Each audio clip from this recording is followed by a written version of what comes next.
social media makes you feel so lonely, even though it connects you to so many people. And you touched on before kind of the negativity that you can receive as well, and not letting that impact your own self-worth and who the core that you think you are, which again, as I'm sure you will say, it's a lot easier to say that than actually to do that. And I'm sure that you've had to learn that as well, because you wear these amazing outfits when you're presenting, but you've touched on before in social media that people criticize you for them. Or, you mentioned your accent. And how do you actually separate that? Like, because it's not like you go to the office and then you go home. You suddenly have this platform as well that we all have online. How do you separate those negative comments, which for some reason penetrate into our brain a lot more than the positive ones? Yeah, they do. I think it's a process of conscious work, really. You can't just expect to be okay with it. And people will say all the time, oh, just ignore them. Just ignore them. Don't rise to it. Try reading comments, deeply personal comments about yourself, and just ignoring it. Our brains aren't wired that way. So it's okay to be triggered by it, because yeah, I'll get comments on how I look or how I dress, but I'll also get comments on my parenting, which is way worse and obviously so personal.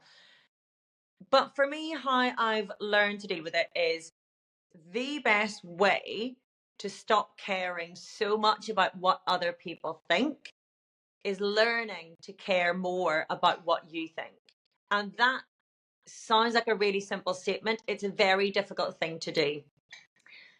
Or certainly it takes a lot of work. So I actually now feel really grateful for having had so much abuse, really, because it's forced me to question myself and question my values and my why in all of this. So I think if you can use criticism as a mirror, as someone literally asking you, are you doing it this way for these reasons? And your ego will flare up and you'll want to defend yourself, but actually just sit with it. Be okay with sitting with the criticism, and then ask yourself, am I wearing these clothes to be provocative? Am I? And if you are, you've got your reasons for it, okay. And if you're not, dive into, in your head, all the reasons why you're not, or if it helps, write it down. And it helps to reinforce all the reasons that you're doing something. It gives you a foundation for why you're doing it. So I have worked strongly in building those foundations so that I'm okay with people criticizing me. Now, if somebody criticizes me about something new that I've not thought about yet, then it's harder because I've not built up that resilience. I've not built up my argument yet in my own head. But what I do try to do is use that as my mirror so that I'm looking at that version of myself as they're presenting me and saying, is this true to who I am and what I'm trying to do? Yes or no?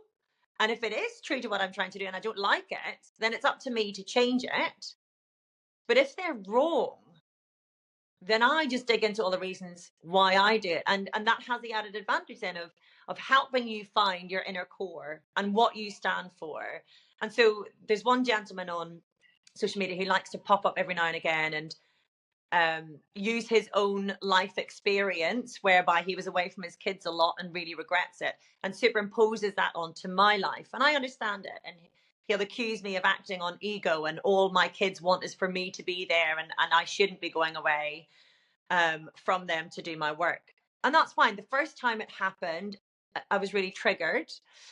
And I will sometimes enter into debate with people because I also don't think I'm not going to block everybody who criticizes me, because I believe in the power of debate. So I want to engage with that. However, I've realized after a number of interactions that he just wants to keep putting that on me. So that's fine. Again, I don't delete, I don't block him. I just let him have a say however he wants.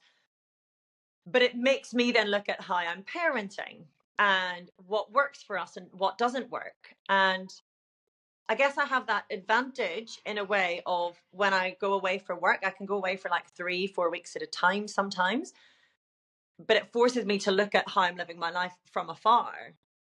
And for now, I'm really happy with how we do it. And I'm really happy with how we manage it with the kids and all of the advantages that they have because I go away. And I don't mean financially. Yes, obviously that's an important part.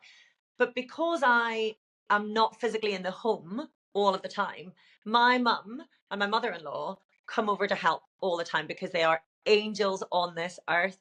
and I could not love them anymore. And it means that my kids have this really special bond with their grannies that they didn't have before I traveled for work.